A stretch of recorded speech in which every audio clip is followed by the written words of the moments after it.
Hello, viewers of Cinematthew. I'm here with me dad, who is involuntarily here.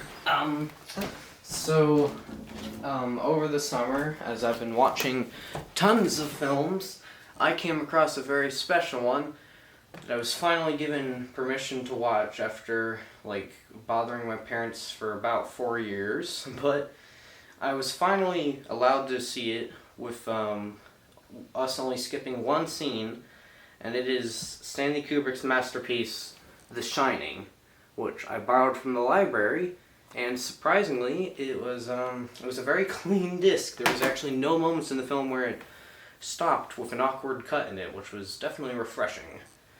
And before I talk about how much of a masterpiece it was, what do you think of The Shining, Dad?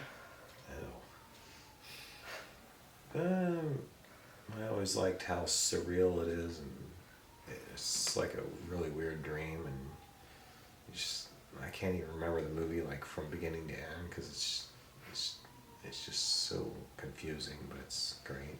Yeah. What would you say is I don't want to say a bad part, but there were certainly moments that were a bit cheesy, which was not what I was really expecting, but it's very rare. It was genuinely unique form of horror that it chose to express. What do you think is the best part of the film? I couldn't narrow it down really,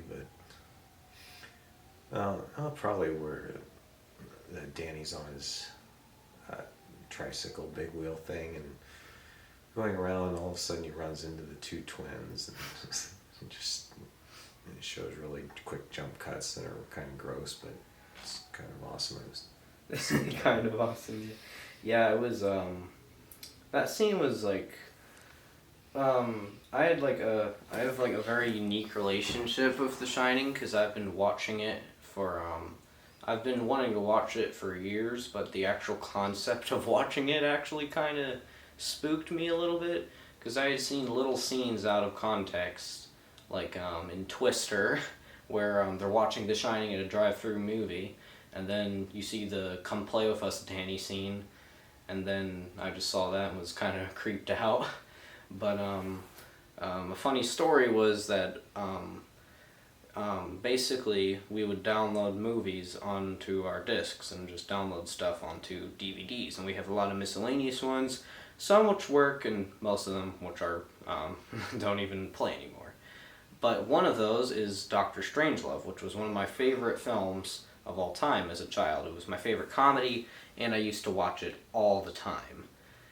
But there was a single scene that there was one day where I was trying to watch it because I really enjoyed it, and I was I don't even know how old I was, maybe 6 or 7 or something, and I ended up watching it. But the thing is, we downloaded The Shining on the same disc. So little 7-year-old me saw the scene with Wendy running up the stairs and just seeing the dude in the bear costume doing an interesting gesture to another guy, and then it just zooms in on their faces, and it's what is going on?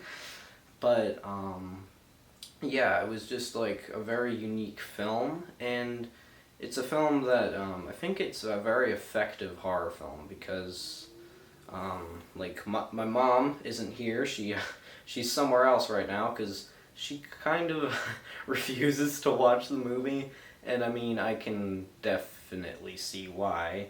It's quite graphic at times, especially in one scene which I saw a glimpse of, and I'll go into it later, but let's just say that glimpse was more than enough.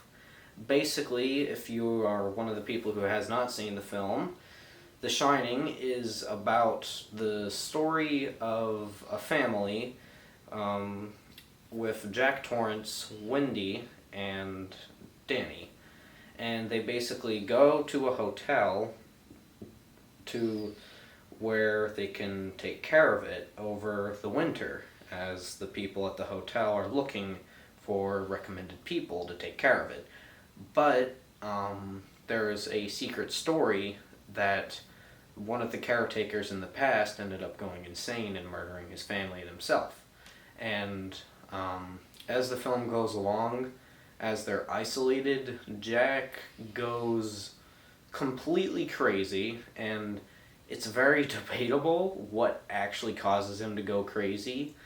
But there are scenes of him with ghosts and, or more or less visions. It's ghosts are technically what they are, but they're just really obscure images. Like Dad already said, the "Come Play with Us, Danny" scene, where like Danny's just in the hallway, just riding his big wheel or tricycle or whatever. Then he just turns around and sees these two girls in a hallway, and it does jump cuts to their dead bodies, and it's just so surreal, but just it's just so weird, and it's definitely it's a unique film because it's able to scare you even when it does stuff that is not expected out of a horror movie, especially with the main performance by Jack Nicholson, who is just absolutely crazy.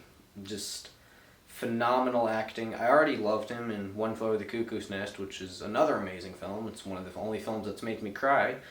But his performance in this is just so amazing, awesome, and hilarious, but also creepy, psychologically disturbing, and just bizarre.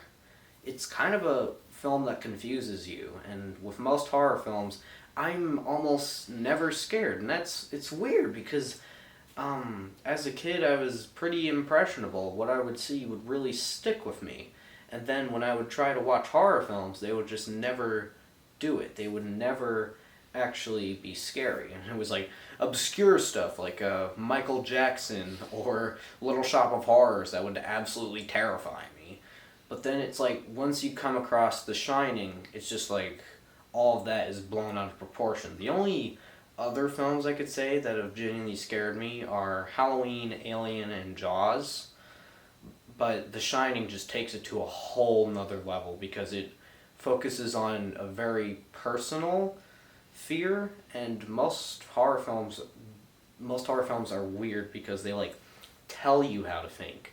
They never leave any room for the audience to think for themselves, and it's just so bizarre because it's just like, oh, we showed you something, you're gonna get scared. Oh, we got blood and gore and all the writing cliches and stuff, and it's fine. There's no need for variety. We'll just tell the audience how to think by showing them stuff that's kind of scary. But then with The Shining, it never fully explains itself, and at the end there's a very interesting plot development or plot twist, but once you see it, I reacted like, what? Like, it's a plot twist that makes sense in the story, and yet the film still doesn't make any sense at all. It's like Dad said. It's kind of like confusing to remember chronologically what exactly happens in the film. And there was a very good review I saw by, I believe it was Lessons in the Screenplay, and it was called The Shining: Slowly Going Insane Together. And that's honestly what it feels. It's kind of like all the stuff with Jack and like what in the context, it's like very disturbing, and yet it's Nicholson's performance that sort of like seduces you like The Hotel does, like that makes you laugh hysterically with him for just very bizarre reasons. And probably one of my favorite scenes was in the bathroom with Delbert Grady, where he's talking with him, and he's just like, it's just so eerie and malevolent, but then as it goes on, you suddenly see the plot development of some of their feelings and what they're doing, and it's just so bizarre but kind of cool at the same time. And it's just a film that you could literally a top 10 video of like the scariest moments. I actually think Watchmojo did that, but the one moment that I felt was the one moment I couldn't watch at all. Was the Room 237 scene. Now, people who have seen the film know what I'm talking about, but basically it's a scene where Jack goes to the room and finds a ghost, basically, and some very disturbing stuff happens, and it's just so horrible because we fast forwarded the scene. I didn't even hear any audio except the creepy cackling at the end, and then I saw like a glimpse of the scene, and yet it was horrifying, and it just made an impact on me that was unique to describe. It's a very psychological film.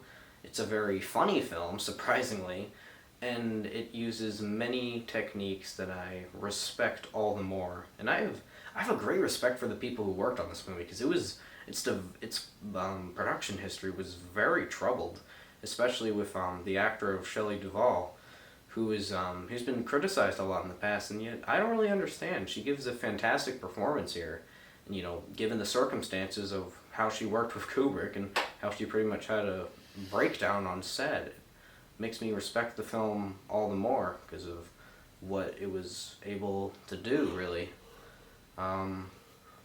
So in conclusion, it's probably might be the best film I've ever seen, with the exception of Doctor Strangelove and Runaway Train. And it's easily the best horror film I've ever seen. It's definitely, I mean, it's Stanley Kubrick. You can't go wrong with Stanley Kubrick. All right. Goodbye. I guess I still don't have an outro. 10 out of 10. I mean, I don't really know how to finish these. Goodbye.